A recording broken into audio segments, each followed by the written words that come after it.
Good morning, Wildcats. This is Mr. Allen. I will be leading you through your EPAS Wednesday reading, which is over Al-Qaeda, Osama bin Laden's network of terror.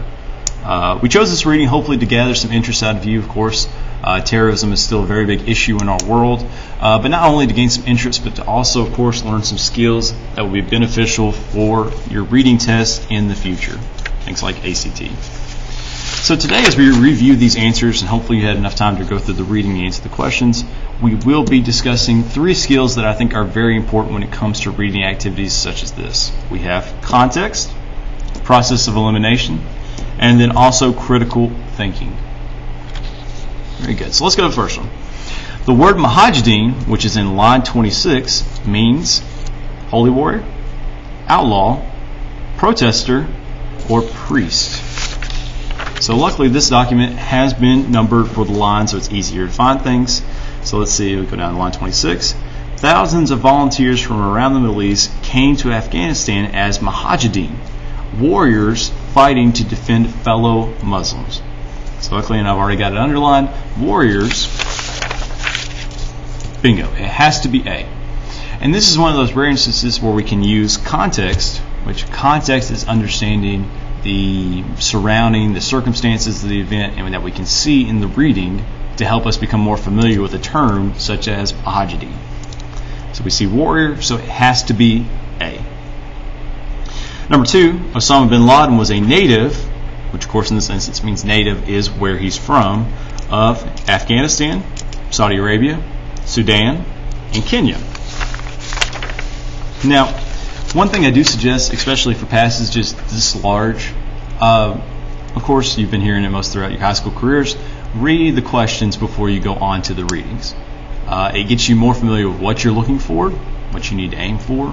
It's what I did, and of course as I went along with the reading, I did underline, I did write the margins to become more familiar with what I am looking for. So if we go below the Mujahideen, or the paragraph that describes what Mujahideens are, okay, we learn after the Soviets withdrew from Afghanistan, bin Laden returned to his native Saudi Arabia. All right, it's just that idea of using context, using what we're most familiar with in the passage to answer the question. So it has to be B, Saudi Arabia.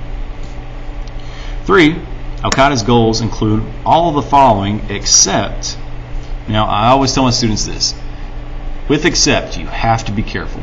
All right, you have to make sure that you understand you're looking for the outliner. You're looking for the one that does not fit in the puzzle of answers.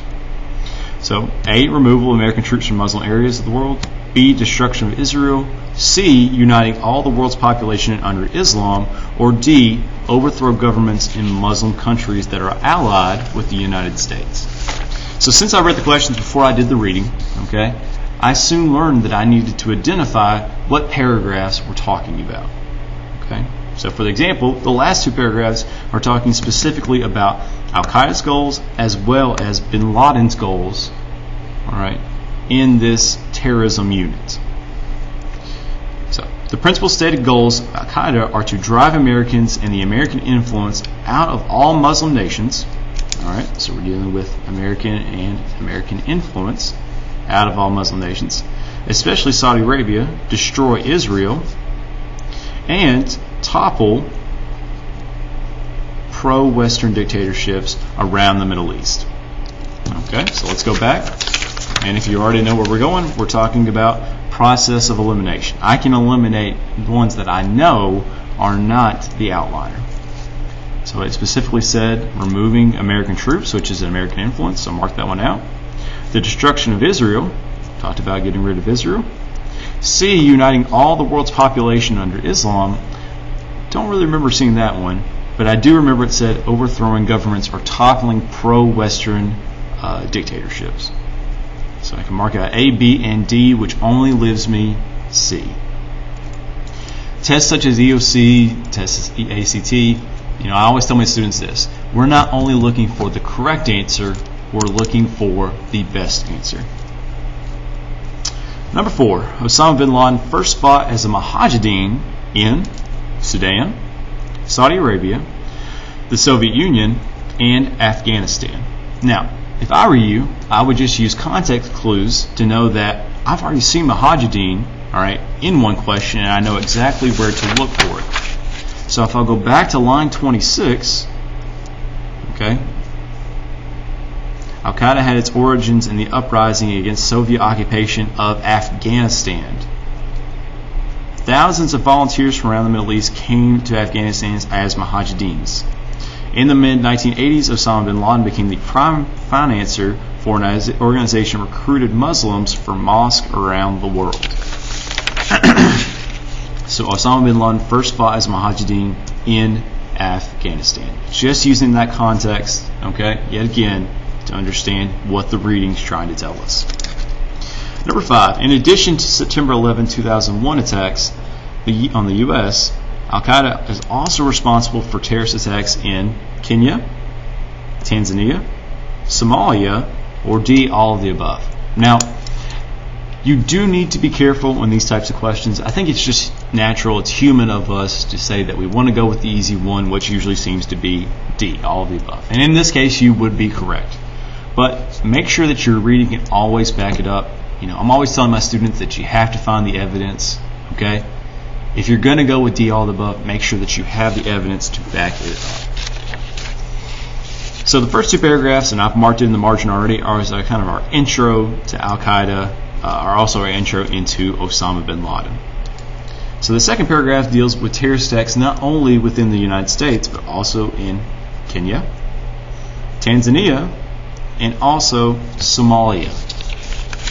So since we are looking for, are we also including terrorist attacks, it has to be D, all of the above. All right. And with this one, you could have used any three of these skills. You could have critically thought yourself out of that situation. If I know that there were terrorist attacks in Kenya and Tanzania because it tells me specifically about bombings, and then you tell me about a shootout at security checkpoints in Somalia, automatically all of these are caused by Al-Qaeda, the terrorist organization. Number 6, the word speculated, which is in line 6, means predicted, confirmed, reviewed, or none of the above. So go to our reading, go to line 6. Some speculated that the group Al-Qaeda will be emboldened and seek retaliation, while others wondered if it might founder without its supreme leader. Okay, the idea is we're dealing with the future of Al-Qaeda after Osama bin Laden was killed by the U.S. government. All right, so we have to deal with that. We have to understand what is speculated also. So let's go back to our choices. Confirmed in this situation is we're not really sure if we know where Al-Qaeda is going at this point. If we're not sure if it's going to eventually fizzle out or if it's going to grow without a leader. Reviewed might work in this circumstance, but because we're dealing with an option, we're nearly not that sure. So let's go back up to A before we go to D. Predicted would probably be the most easiest term to relate this to. If we're going to predict what's going to happen to Al-Qaeda, whether it's going to flourish or it's not going to flourish, that is our prediction. That is what we are speculating. Okay. Katie is bad. Come to the office, please. Katie is bad. Somebody's looking for TV. Anyway, number 7. Influences on Osama bin Laden's political philosophy include his experience fighting the Soviet Union, radical Muslim clerics, C, American foreign policy, or D, all of the above. Okay? Like I told you with number 5, you have to be careful. In this circumstance, yes, D does work, but make sure that you do have the reading, okay, to back up your response. Okay?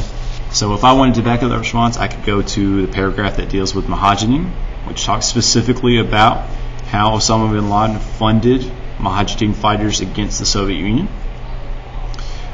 We could go to paragraph 8 that details Osama bin Laden's relationships with other Mujahideens or other people incorporated with Al-Qaeda. Okay, Muslim clerics in this case, okay, could apply to that. It talks specifically about al-Zawahiri, All right, someone who was very fanatical, very radical, similar to Osama bin Laden.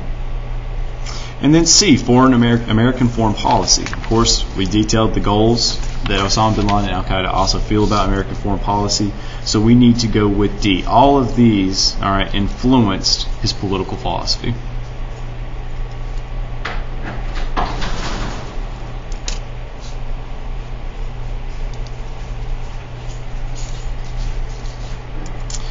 Number 8.